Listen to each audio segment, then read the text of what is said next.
Hey, Hey, everybody, what is really happening? Welcome to another edition of the HBCU Man Cave. mm, Man, we got some talking to talk about today. I'm so glad you were with us. Now, before we even get started, y'all know what y'all got to do, right? You got to hit the like, hit the heart at the bottom of your Instagram right now. Let me know you're here. Okay, I'm 25 minutes late. We had some technical difficulties and we had to do a switch on our guests real quick. But we're here and we're live.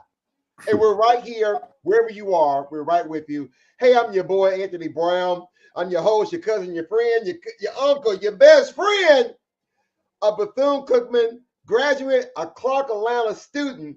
And we're here for another powerful conversation where men can relate, relax, and release. Now, this week's topic is actually from one of our viewers. And the topic is faith or fake? A black man's perspective on God, women, and life. Now, we're going to explore the challenges black men face in maintaining authentic relationships. Now, before we get started, let me introduce my cast of characters for today. I got my returning friend, as always, my co-host, Kevin Key. Bum, bum, bum, bum. hey, He's a proud member of Miles College and Texas Southern University, where he earned his master's of education.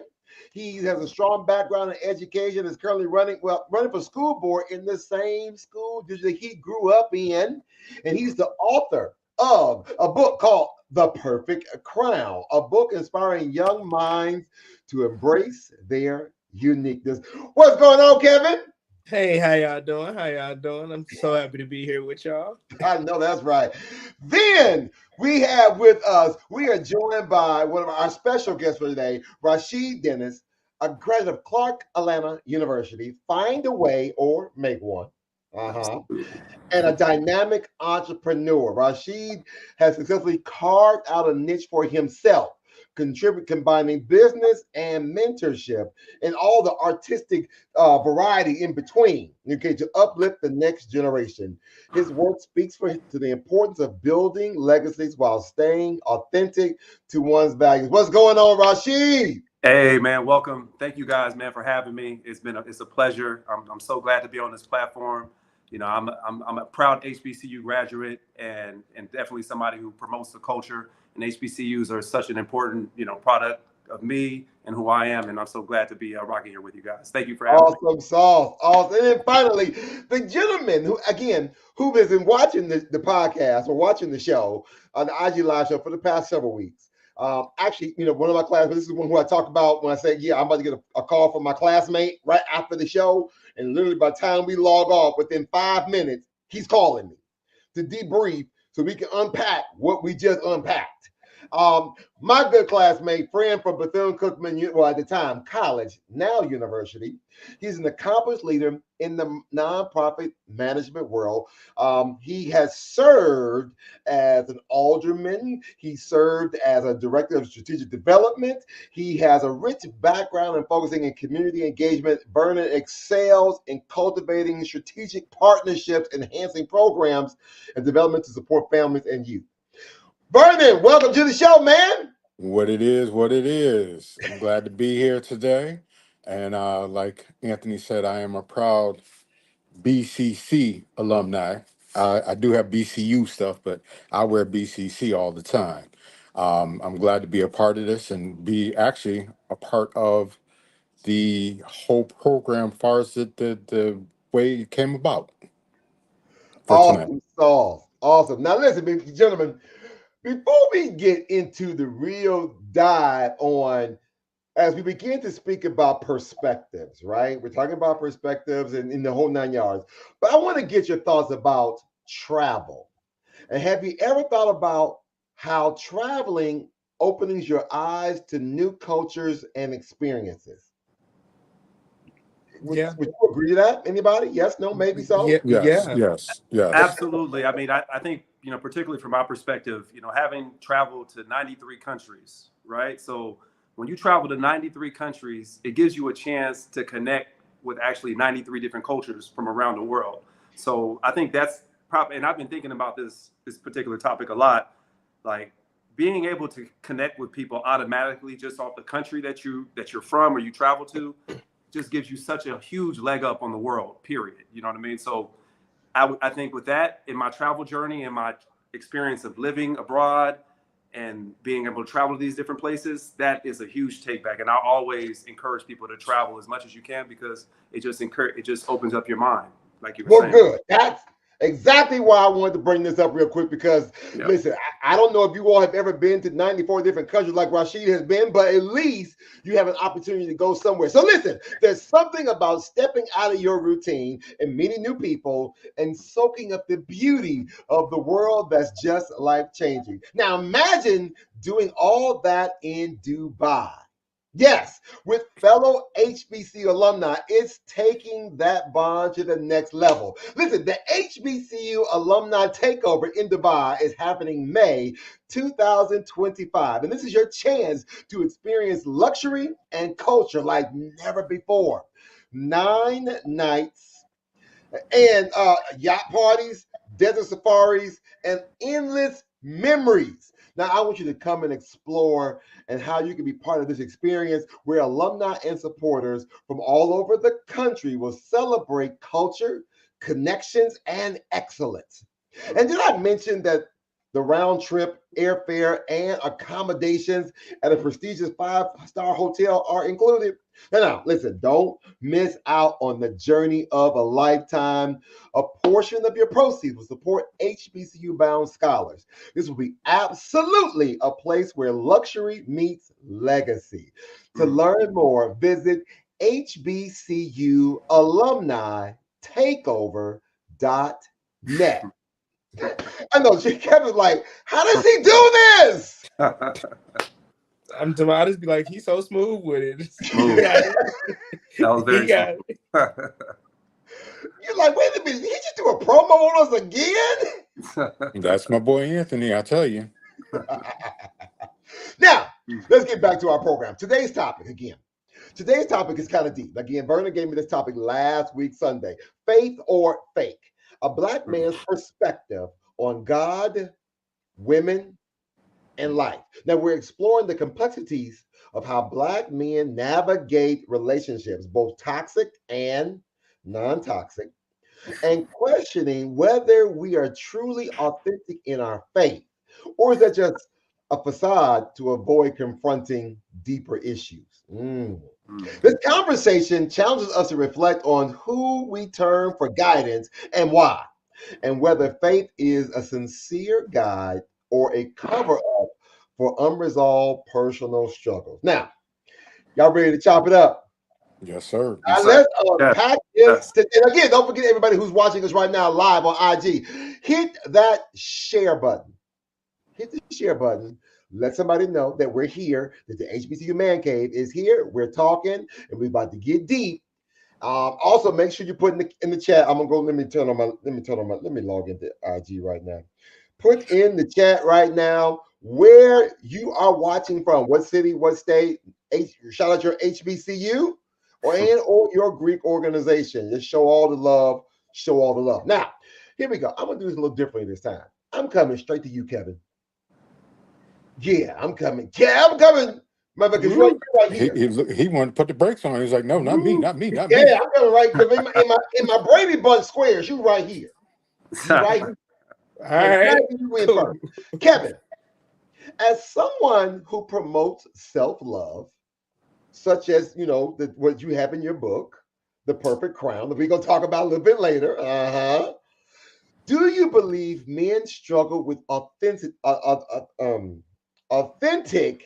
relationships due to societal pressures? Yes. And how does faith influence that dynamic?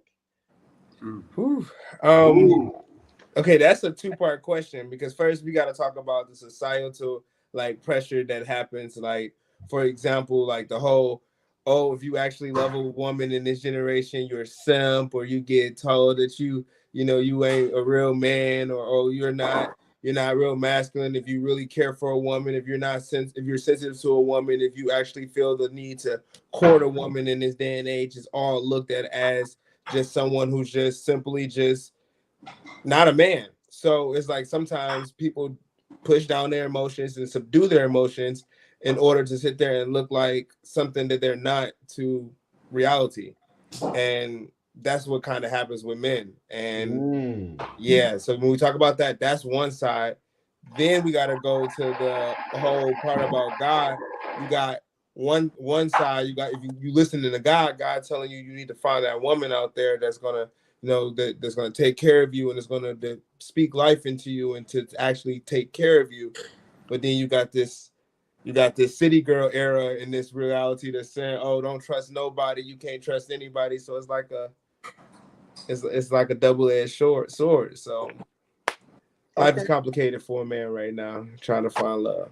Listen, and I don't even know who this is, but somebody 777 Luva Lover. She said you about to kill this question. Watching all the way from Compton, California. All right, thank you, Kevin. I appreciate that. All right. Um uh Former, can we still say honorable? Yeah, you say Honorable honorable. Yeah, yeah, Matthew? yeah, yeah, Okay. yeah. All right, so got one for you. Given your community leadership and all Hmm. your engagement you've done, Hmm. past and present, Hmm. how does faith inform how Black men approach relationships? It's a two-part question. I'm gonna let you answer that part first. How does your faith inform how Black men approach relationships? And I know you've seen different kinds out here in the community. Well, one of the things that I can honestly say, being, and this is my testimony, this is my story. Um, I had to realize a lot of the BS that goes on within the community. So for me to one to stand steadfast on faith was hard for me to do because the temptations, the obstacles, everything is there in your face 24/7, 7 days a week.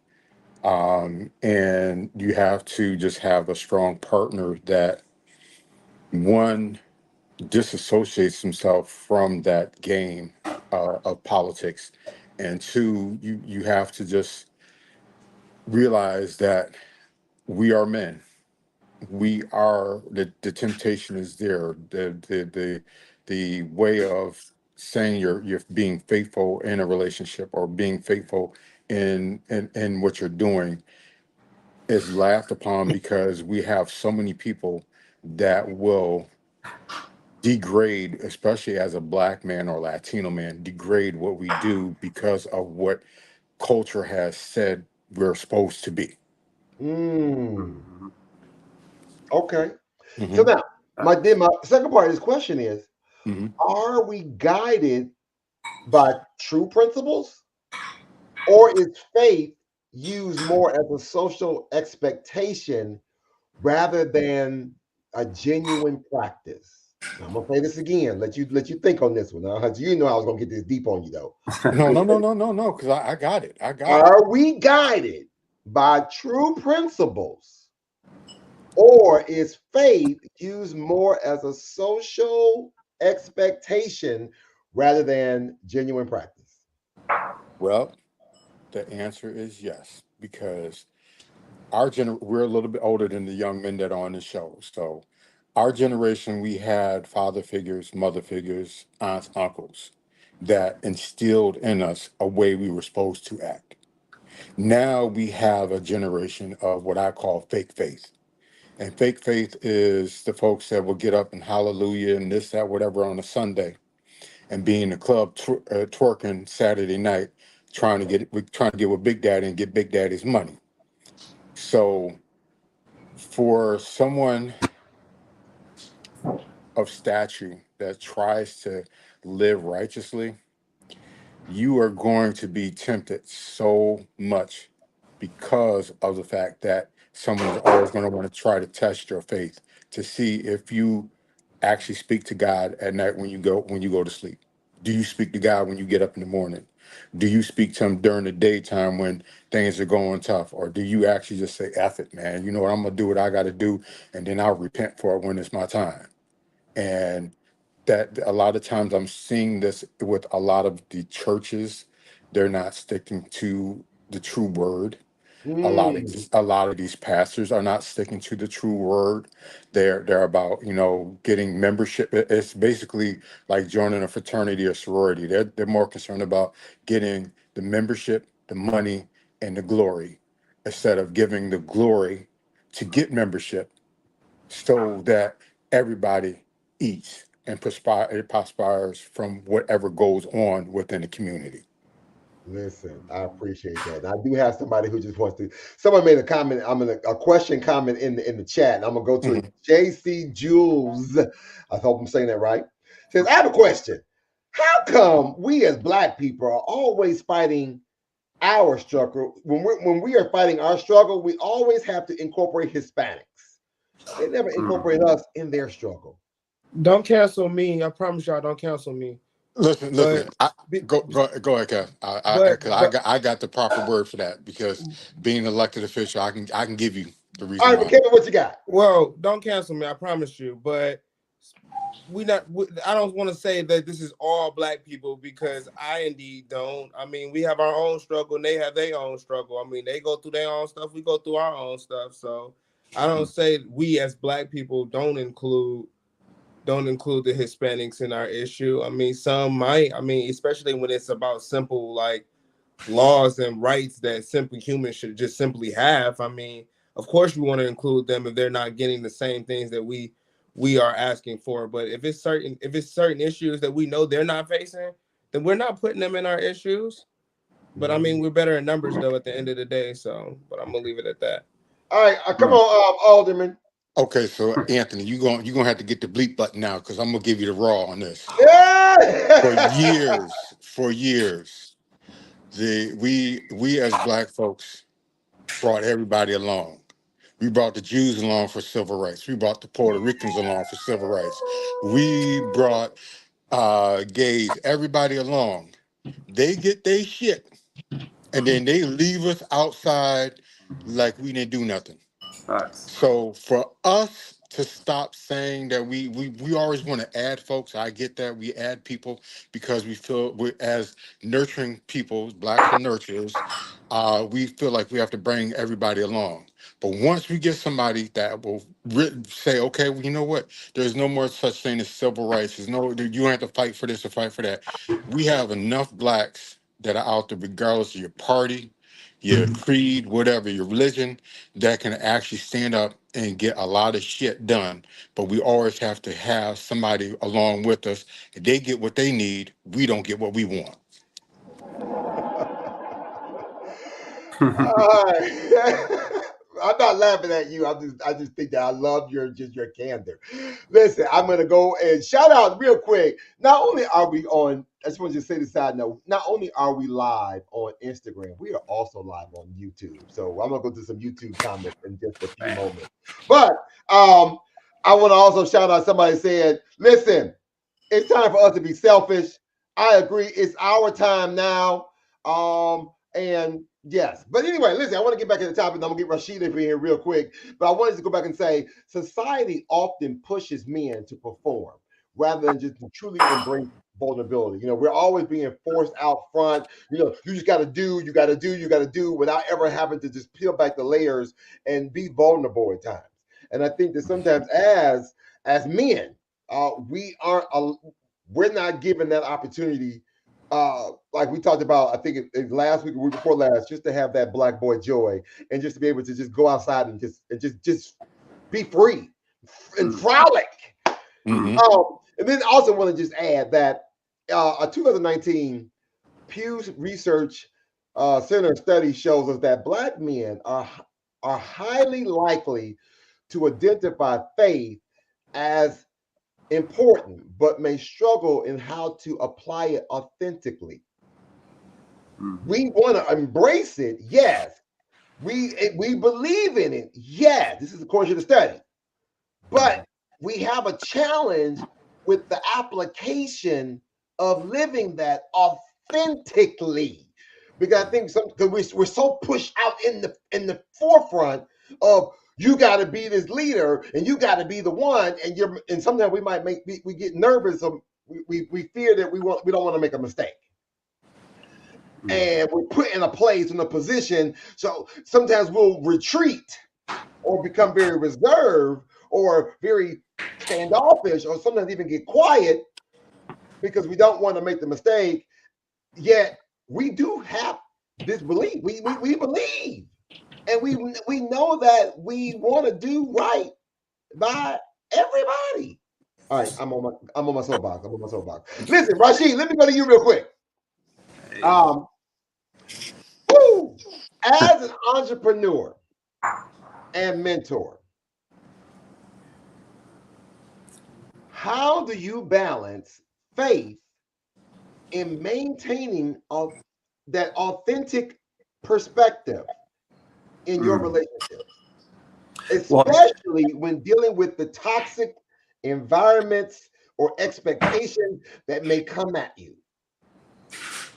Great question, especially here on a Sunday, wherein, a lot of times here we're practicing our faith, but I think it just, when you have that faith inside of you, it just makes your faith in your relationships go so much easier because it's your foundation.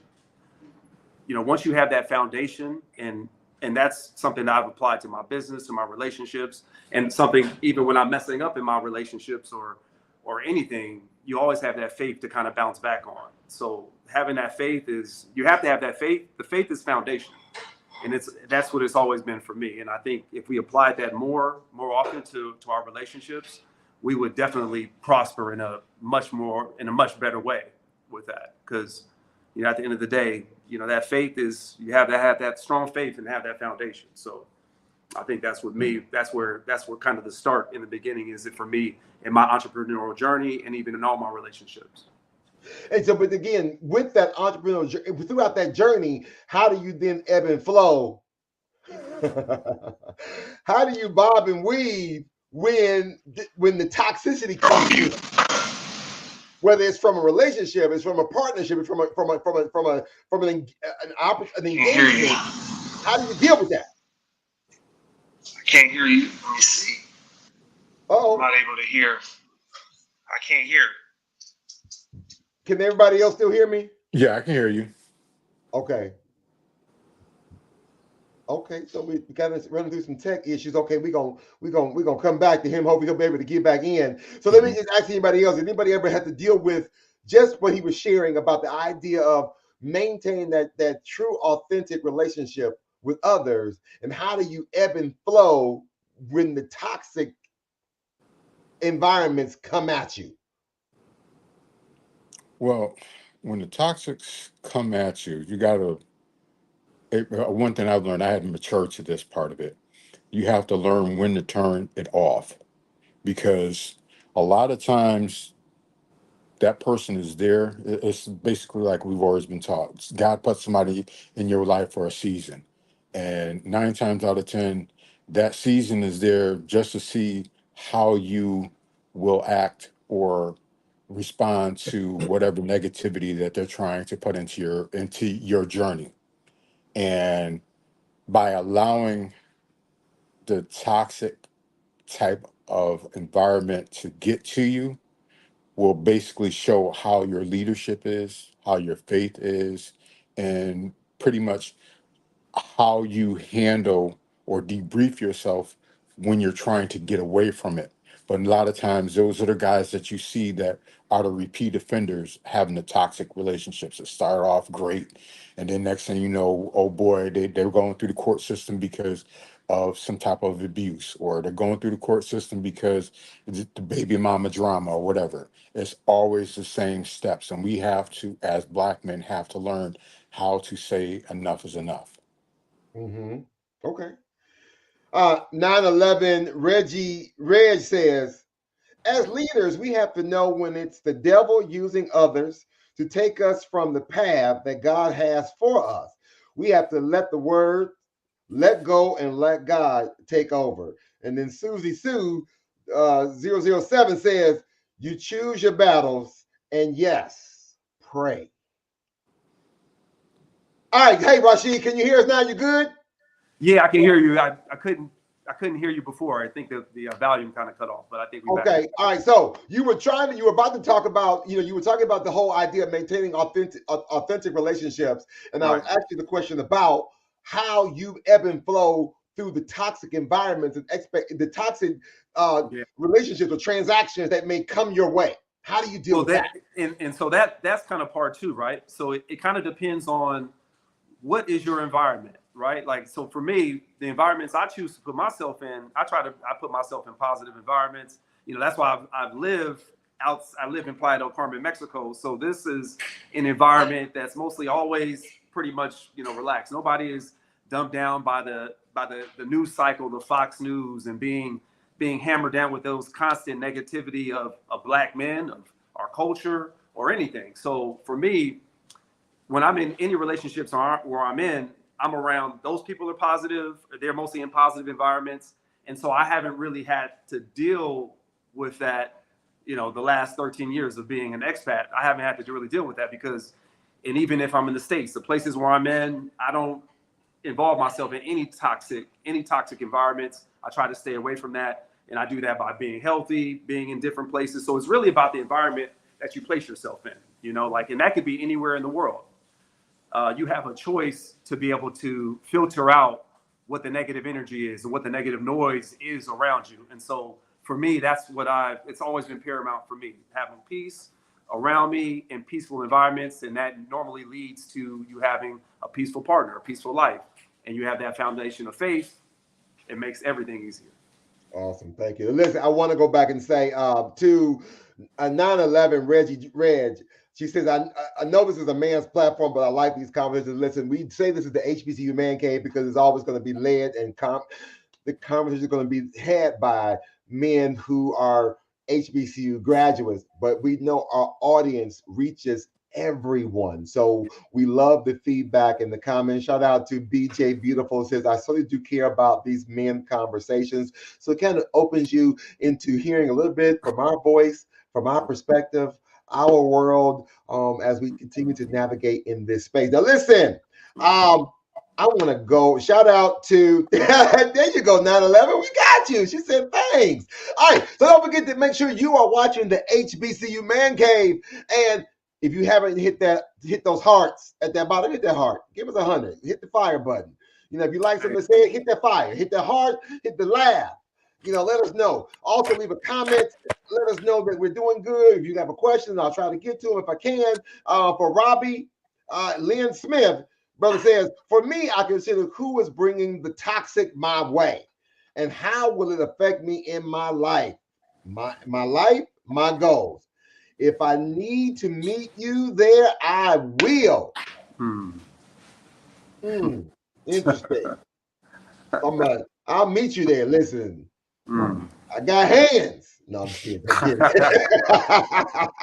All right, so here's a question for everybody. I got one question for everybody. Shout out also, let me shout out to Boy I'm a Beast, who's watching us on YouTube, by the way. I wanted to shout out that person over there. All right. Got a question for everybody. Is faith something a convenient man? We talk about faith or fake. Is faith sometimes a convenient mask that Black men use to avoid confronting toxic behaviors, both in ourselves and others? Or the other question, part of the question could be, how can we be more accountable? Is this a mask to avoid confronting toxic behaviors, both with ourselves and others? Anybody, everybody, somebody. Okay, so I'm gonna jump in. So we can do. I'm gonna go with the accountability thing.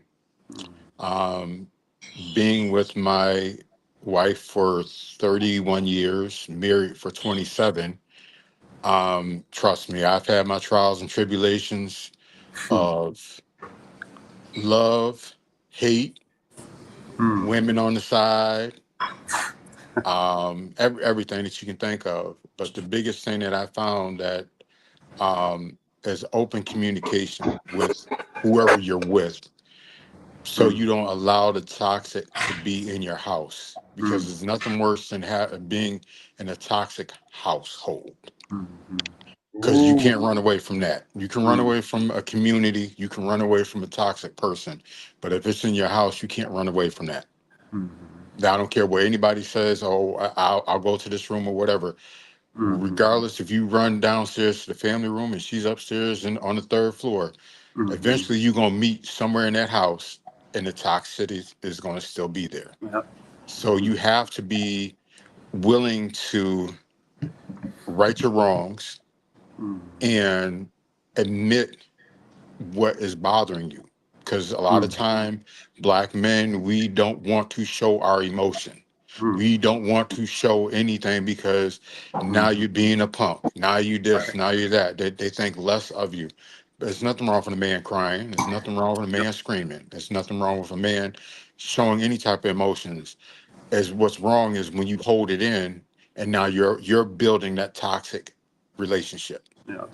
But that's taught. That's the thing. Like it's actually taught. Like it goes passed down from generation to generation, from generation. And then the Hmm. only excuse is that the father says, "But it was done to me. But it was done to me. That's how my father raised me. That's how my father raised me." So they constantly go through this same cycle of constantly keep diminishing what their child do, or tell their child that's what you're supposed to do, or that's how you're supposed to act. No, or this is what you're supposed to do, or tell them like, oh, you put your head up, you're not supposed to cry at all, you're not supposed to have emotions, you're supposed to do this like this, you're supposed to just live like this.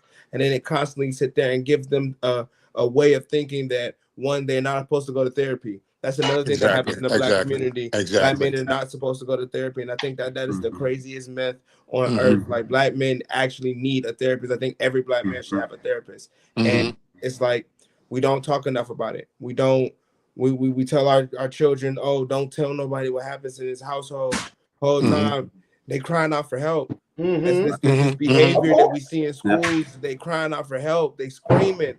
They Yep. saying, look at me, hear me, see me. But yet ain't nobody trying to do that, because they said a Black man ain't supposed to have emotions. So we just let them keep going, and we just let them keep living, and let them keep diminishing their feelings over and over again. Then we wonder why we filling our jail systems up without our college systems. So it's like we just Boy, see the you same spitting fire cycle right now. You over and spitting over fire. and over and Woo! over again. And it's simply because of the fact that we're not breaking this generational curse of Mm-hmm. simply saying like, hey, I see you, I hear you, and whatever you're going through, we can get through this together. But if you make a child feel alone over and over and over again, you're going to see the same result. And that's the problem with our people. But Come And you know on, Great what, point. and you Kevin. know what, Great point. you are Yeah, so that's it right there. That's you it are right there. you're See, so correct in everything that you're saying, because Mhm. you know that's the first thing that always comes out of our mouths when we think of stuff.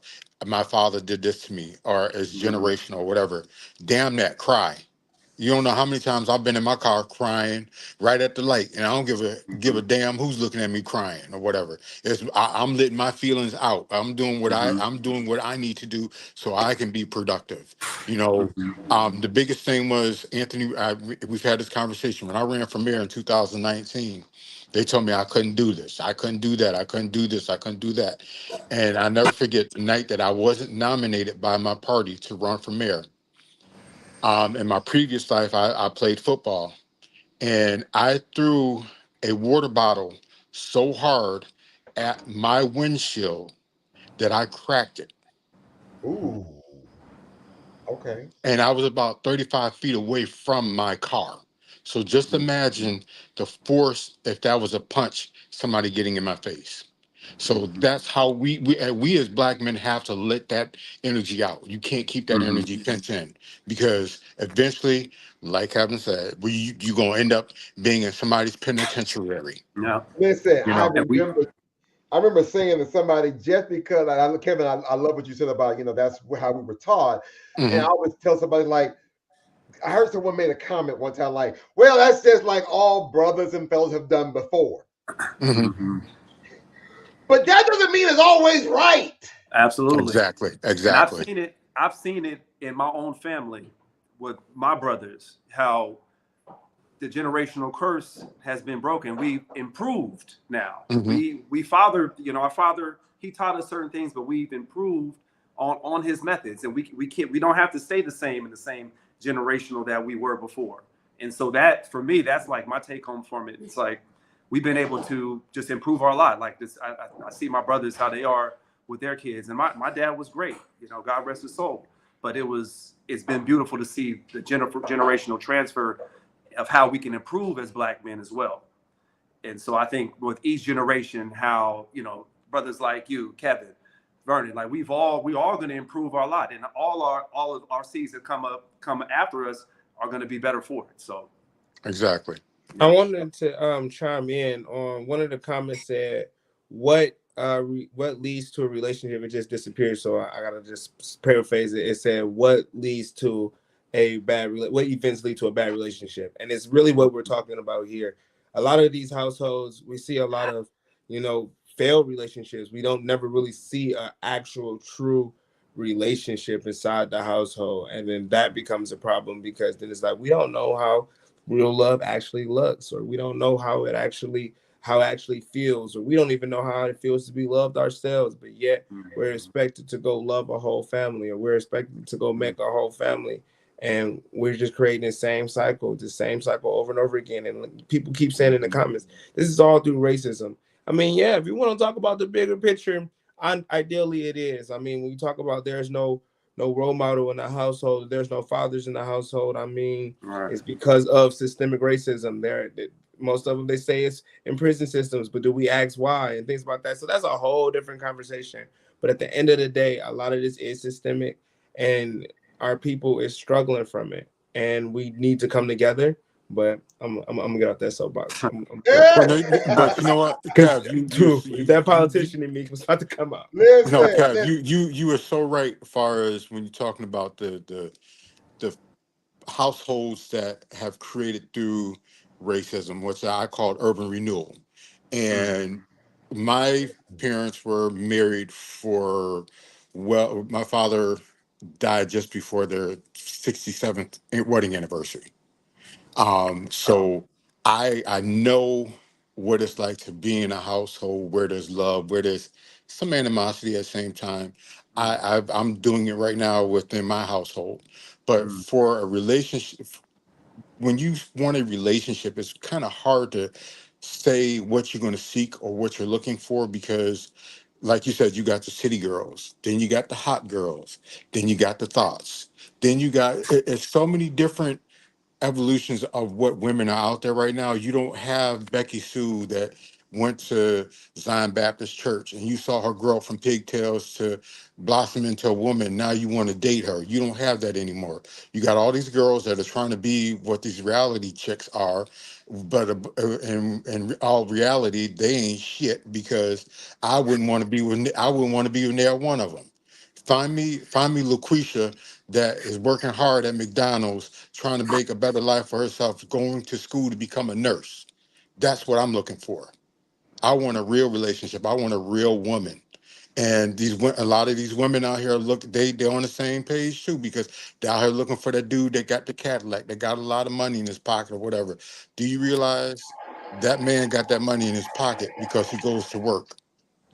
But you want to get somebody that's out here pimping and hoeing and doing this, that, whatever. That ain't the lifestyle for you, because only thing you're going to get is a bunch of baby daddies, baby mamas, and your kids don't know who the hell, who their parents are. But And you know what I think? I Yeah, go I ahead. mean, love it. but the beautiful thing about all this is, we're all products of HBCUs, right? So like most of Yes. the women I'm used to dealing with, I don't know about that. I mean, Clark Atlanta University, shout out to Clark Atlanta University women, the Spelman College women, like all quality women right there. So like we had a chance at HBCUs to be around beautiful Black sisters. I know for me, coming from California, going to Atlanta in 1998, it was mind blowing to be around all those beautiful Black sisters from all around the world. Yeah, from New York, New Orleans. So that experience of being around beautiful sisters from around the world, and the pipe is still going, and it's still beautiful at all our HBCUs. So Yes. I think there's a beautiful opportunity, for our young men to still be able to connect on that level with beautiful women who are ambitious and talented as they are. as they All right, are. so let me jump to my next question. I got a question that it kind of leads into, you all just kind of led me right into my next question is, do women play a Hell yeah, they critical play. role in keeping men accountable in their faith in relationships? Do Yeah, women so play a critical role in keeping they us accountable? they do play a Oh, critical role, but they also play a role in how they mold you, Mm, because they may okay. mold you to be that man that they want, or they may mold you to be that man that they need. And it's two different sides to that question. A want is something that you want to be with the rest of your life. A need is somebody that you want right now, Mr. Lay me down, go to sleep. So the thing is, are we smart enough to know the difference between the need or the want? Where we get caught up a lot of times in the need and not seeing the want until it's too late. What Okay. when you say faith, you mean like our faith, like with our religion? Yes, or it can be So whatever faith that you are prescribing to. so when we talk about a religion, I really don't feel like nobody else has a role in the faith in our faith but us.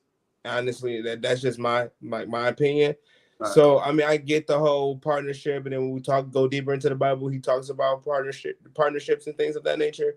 But honestly, I feel as if you have to have a relationship with your faith and with your God, like on your own. You gotta have that relationship established, like before you even hop into a relationship. I feel like if you're not leading into a relationship with already a relationship with God, then you doing something wrong already. Right. So I don't really know how to answer that question. Okay, that's okay. Because I No, I definitely mean, believe if it's all your interpretation. your Come faith is on, your Marcy. foundation, right? So you're not gonna stray from your foundation just to. I know for me, I'm not gonna stray from the foundation of who I am just to be with any time woman who is just loose out here. You know what I mean? Like I'm sticking to my faith and my foundation, and that's gonna lead me and put me in the places that I need to be with any woman. You know what I'm saying? Like, and so I think for that, your faith is totally different. I think from the woman that you choose, because I think if your faith is aligned, you're going to make the right decision to whatever woman or person or relationships you're going to be with. Okay. Now, Yeah. I'm just curious also now, but then how does this relationship, or how does this dynamic shift when the relationship is toxic or dysfunctional? So as we're talking about this critical role that women may or may not play, well, let's say that it does play. Let's lean to the side of, if the women has a critical role, how does this dynamic shift if and when it becomes toxic or dysfunctional? Mm. Mm. Well, I've been getting y'all today. I'm listen. I listen. I went real Yeah, deep ask that on this. again.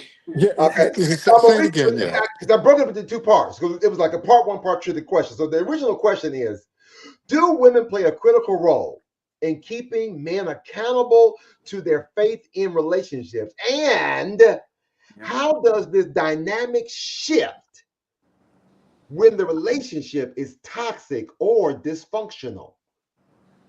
And while y'all Well, trying to figure that out real quick, let me shout out to Narratives and Dialogues from the San Francisco Bay Area, who's watching us on YouTube. He just said by chance, happenstance. He's like, hey, I found him on my algorithms and I'm watching on YouTube right now. Yes, brother, we are streaming live on YouTube and Instagram right now. So you're more than welcome to join the conversation and subscribe so you don't never miss another conversation in the HBCU Man Cave. All right, I'm well, gonna go back to the question. if we're Do going women play a if we're critical going role? if we're going biblically, and the man is supposed to be the head of the household, so if his faith is strong in his relationship with God and with her, then I believe her faith in you will make you a better person, will make the relationship a better relationship. Now, the twist on what you said, as far as the toxicity side of it, would be um, if there's any lost communication. So, say all of a sudden she doesn't feel like going to church with you, and you don't Mhm. ask why, or she's starting to show herself in a way that you have never seen before. You're starting to show your way in a way she's never seen you. Is that when you start talking about what's going on and trying to get help? Or do you wait until the crap hits the ceiling and now there's no return because you have brought, either one has brought the toxic part to the relationship and it's just rolling your eyes or not really communicating with one another? Because the key has always been communication. And we as black men feel like we don't have to communicate with other folks because we don't want them to know our problems or Mhm. want us to think like we some sucker dudes, you know. Yeah. Or like Kevin said earlier, you or have you as a simp or something. That's how we look at it. But the only way you're going to gain ground is one, having formats like this, but Mhm. also being in a relationship that you can say, you know what, I know I did this. I know I was wrong. What Mhm. can we do to fix it? Yeah. Do we need counseling? Do we need to sit down and write down what we did wrong? And then look at it every day when you go past and you say to yourself, I'm not going to do that again. I'm Mhm. not going to do that again. We're not going to do that again. Listen, I like It's what about David Burton accountability. said. A man is supposed to lead. A Yes. woman needs to be there to check him, but also Hmm. willing to be checked. Yes. Mhm. And then I saw another comment. Another comment. Somebody is a boy. I'm a beast on YouTube said the dynamic shifts if you don't stand on your healthy boundaries. Mhm. Agree. Agree. Yeah. Agree. Agree. And I agree. You know, the points you're making about communication is just like, I mean, it's 100%. I know, you know, a lot of times as black men, we've had this thing about not communicating in relationships, and I've had it, you know, in my own relationships. I realized that, you know, as the years goes on, the better the communication is, the we can talk about things and being accountable for the things that we did. We need to listen to our partners and we need to give feedback to them, and it makes everything so much more smoother. I know a lot of times we have a hard time of like holding things in to ourselves, and I've been guilty of that, you know, when I was younger doing that. But I realized, you know, the more seasoned I become, the communication is key in all relationships, and especially, you know, with the woman you love. Okay, awesome. That. Side note, real quick, somebody just said, "Go Lions," because they were been watching. And Kevin was like, "Yep." All right, so Susie Sue says we all need to understand ourselves and our actions and how they will affect our partner. Mm. Okay, I'm in for that. Mm-hmm. All right, listen. Oh wait a minute. Hold on. The brother from San Francisco. Yes, he says holding back ages you and is wasting Ooh. time. Yeah. Holding back ages you. That's Mm. heavy. Heavy. Hmm. It Oh, is. wait a minute. Holding back without Easy. letting that thing go and releasing it, it Mm-hmm. weighs on you.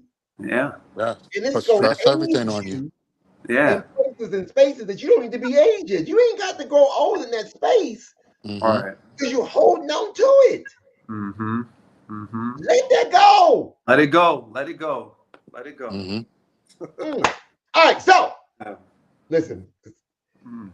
how can, and we go, this is gonna be the last good hot one. It's the last good hot one. You know, I always come with the two-part questions, Kevin.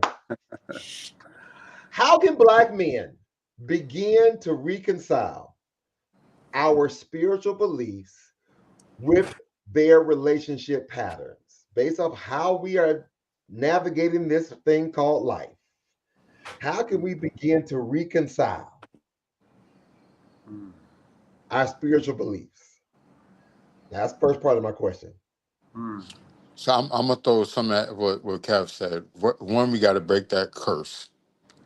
Two, we have to agree that there is a problem, get the help that is needed, and move forward to build a stronger bond in your own faith and believe. What the biggest thing is, you got to believe in yourself, because nobody's gonna believe in you if you don't believe in yourself. You know, um, so I would have to say that just to believe in yourself, get Mm-hmm. that quality help that you need, Mm-hmm. and just as say enough is enough. Enough is enough.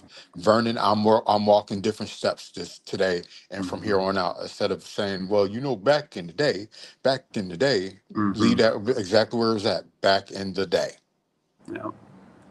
And great. Mm. I And I think. think Oh, Good. I think it's for. I know I love the like, but I think one of the keys is vulnerability. To Mm-hmm. be vulnerable. Mm-hmm. I've had to learn that. Over the years, like for me, being vulnerable and having my vulnerability. It just ego death, letting all things go, and just being transparent and where I am, and being vulnerable. The fact that I'm not right all the time. Like I'm not, and I've had to had to fall back on that and just be vulnerable in most situations, and it's helped me tremendously, in my relationships with everybody. So I think that vulnerability piece is huge, to add to what Brother Bernard was saying. I Mm. would say being okay with having a support system. I think that you need at least three people in your life. I think one is a therapist, two, a life coach, and three, a spiritual advisor. So that therapist is gonna keep your mental together, but Mm-hmm. that life coach gonna help you make all of the big life decisions and all that. But that spiritual advisor gonna keep that spirit together. All When something out. you have all that together, and then you can go get you a physical trainer and all that later and work on your physical. But right now we're talking about the mind. And when you do that, it gives yourself a chance to, one, be able to pick other people's brains, but two, understanding that you do need to depend on somebody. Everybody needs somebody, whether we like it or not. We tend to have this lone wolf like mentality within our culture. Oh, we don't need anybody, because we always have this fear of somebody throwing it back up in our face. But we still need to start to surround our people. We need to surround ourselves with people that we actually trust, because at the end of the day, we do need somebody. And again, like you said, brother Rashid, like that whole aspect of vulnerability is a huge aspect as well. Understanding that it's okay it's okay to cry. It's okay to tell people your story. It's okay to share your story with other people, because you don't know who you might help. Yeah. That's a huge part. Also talking to somebody. Also not holding things in. We tend to hold a lot of things in and just You become do. bigger issues after a while. Yep. Address things when it happened the first time. We always like, oh, we don't want to make a big deal out of it, so we just keep it. We just let it go. We just let it go. We just let it go. And the whole time it bothers us, and we let it build up, and we let it build up, and then we explode. If something bothers y'all, speak on it. Speak on it Yeah. immediately. Say how you feel. Because if you don't say how you feel, you're gonna sit there and wish you did later, because you're gonna make a split second decision within that first 3 seconds when you ain't really mad. You're gonna make a decision that's gonna change your entire life. So Amen. just take that time to address little situations before you gotta address a bigger one. Amen. I like Amen. that. Native Burton said, "I'd rather have a mentally strong man before a physically strong man." Yeah, that's real. Mm-hmm. Okay. Then we'll go back to the YouTube comments and said, narrative and dialogue. We're back to share.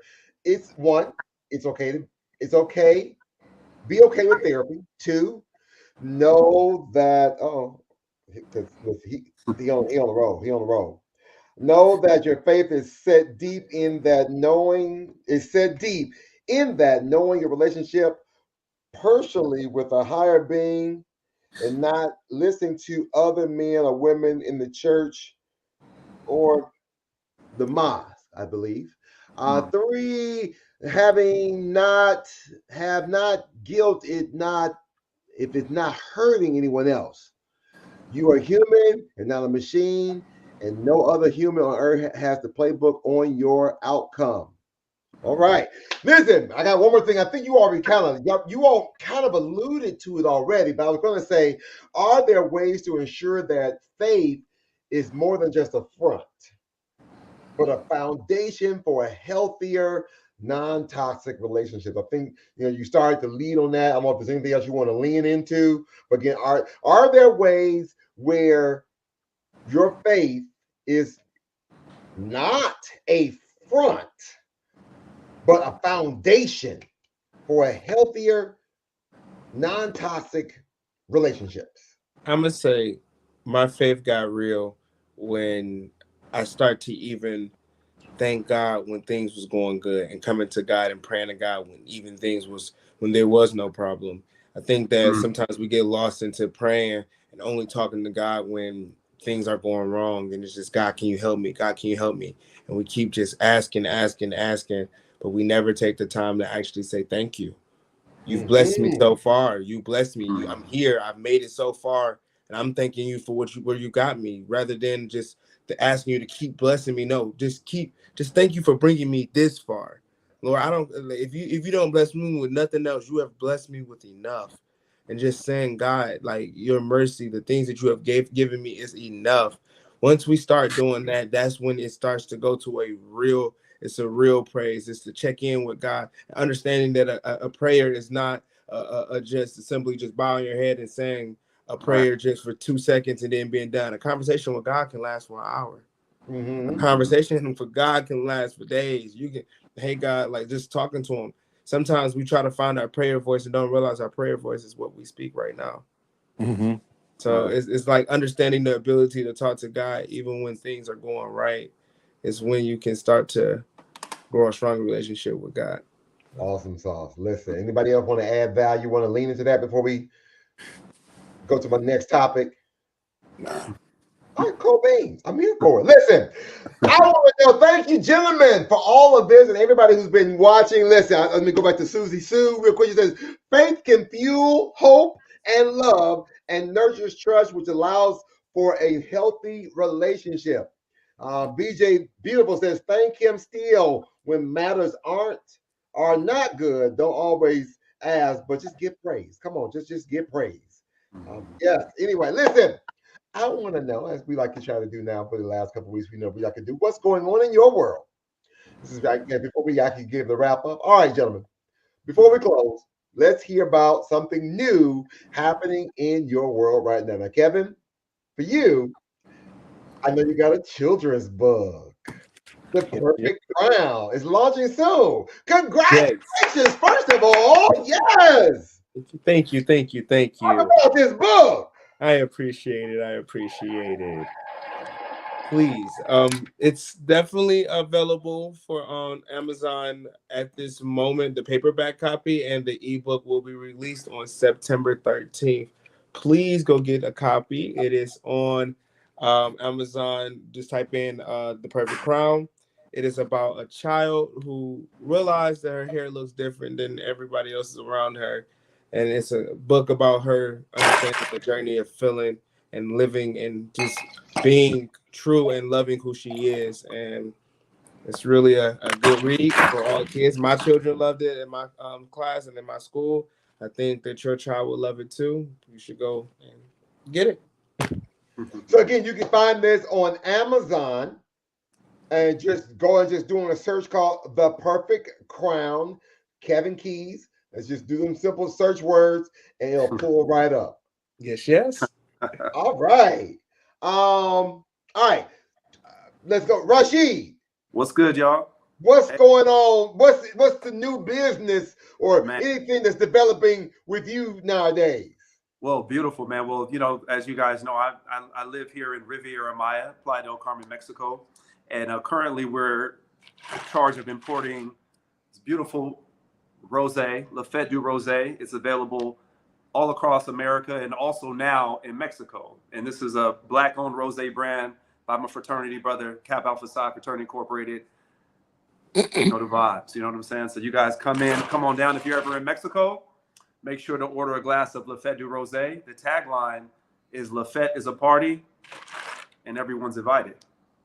Santé. I'm here for it. Ba, ba, ba, ba. You know the He said vibes. it's a party and everyone is invited. That's right.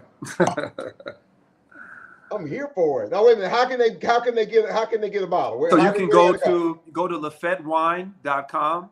It's available in 38 states in America, New York, Georgia. It's an amazing Provence wine, and it's paired with everything. We also have a white brand now. We have the Chenin Blanc, and we have the Rouge as well. So we have 3 different brands. Of course, the rosé in Mexico, because the weather year-round is perfect for drinking rosé. But, winter is coming. So now you can have the red if you like red wine, or if you like white. We have them all. So just go to lafettewine.com, and you can order a bottle there or at your local restaurant or a beach club or any hotel. Awesome. Santé. All right, Vernon, what's going on in your neck of the woods? Well, I was gonna wait till I got off the phone with you off this and tell you on the phone, but I'll let everybody know. I'm coming out of retirement, and I will be taking a position as the chief of staff for the mayor of Richmond, Kentucky, starting next Monday. Bravo. And I'm also working on my 7th novel. So Beautiful. Wait a minute, chief of staff. Yes. Well, you snuck that in on me. Well, I was gonna wait till we got off the phone, and I had me a little drink or something. But I figured, hey, I'm amongst friends right now, so I can say it. Yes. Cheers to your success, she brother. just burnt her dinner. She didn't got caught up in the conversation. Seriously, let us know what she was cooking. I would love to know what was going on. Oh my God. Listen, so shout out again to all of our HBCUs that represented on the screen tonight. Again, Bethune-Cookman University, Miles College, Texas Southern University, and Clark Atlanta University. What's happening in my neck of the woods? Let's see right now. Oh wow. Did I mention the fact that I just took administrative leave? How about this? So I took administrative leave. I was sharing this with Kevin a little bit before we started the show. So we have a school levy here in Cleveland, Ohio, to help improve and increase and maintain and improve the progress that we've already doing with our school district. We've made some great gains. We want to be able to avoid any more budget cuts. We want to be able to let people know about our community, that we have a bond and an operating levy on the ballot, as well as the fact that we want to be able to keep the needle moving forward. And so I've taken a leave of absence from my day job from the Cleveland Metropolitan School District to go work for the campaign levy. So I'm out here in the neighborhood. I'm in the ward meetings. I'm in the churches. I'm not a politician, but I feel like I'm out here representing the people, just trying to let people know that I'm here for the kids. I'm here for the kids because I truly believe that there is hope. That I'm going to tell everybody that I need for you to help our progress endure. Hope. Somebody, I need for people to choose hope for our scholars moving forward. Anyway, that's what's happening in my neck of the woods and across the country.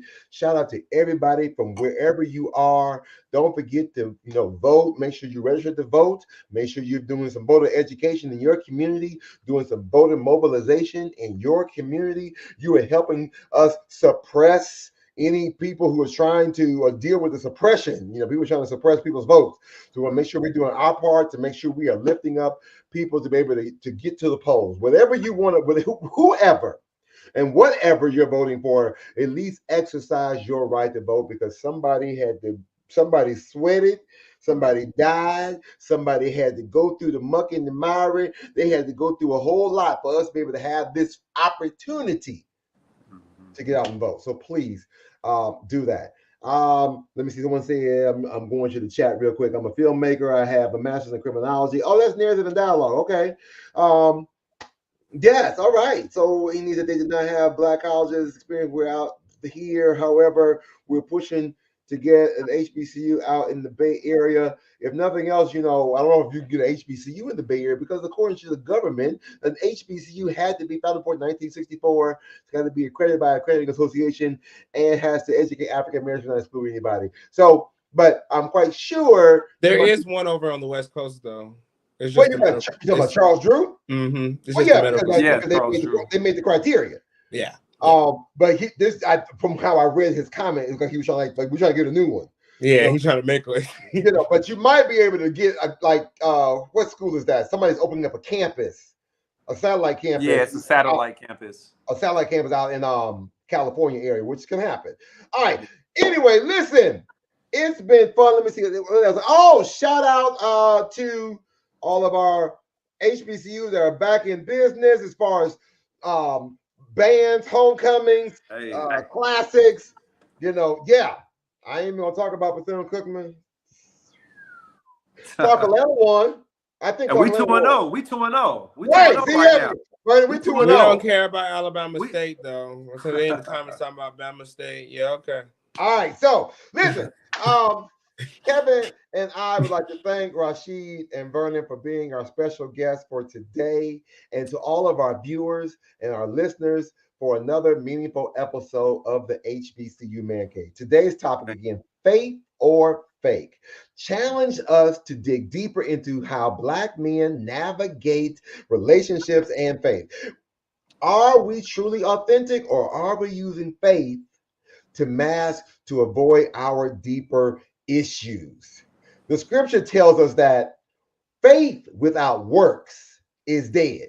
So I think I can safely say that through our conversation today, faith without authenticity is hollow.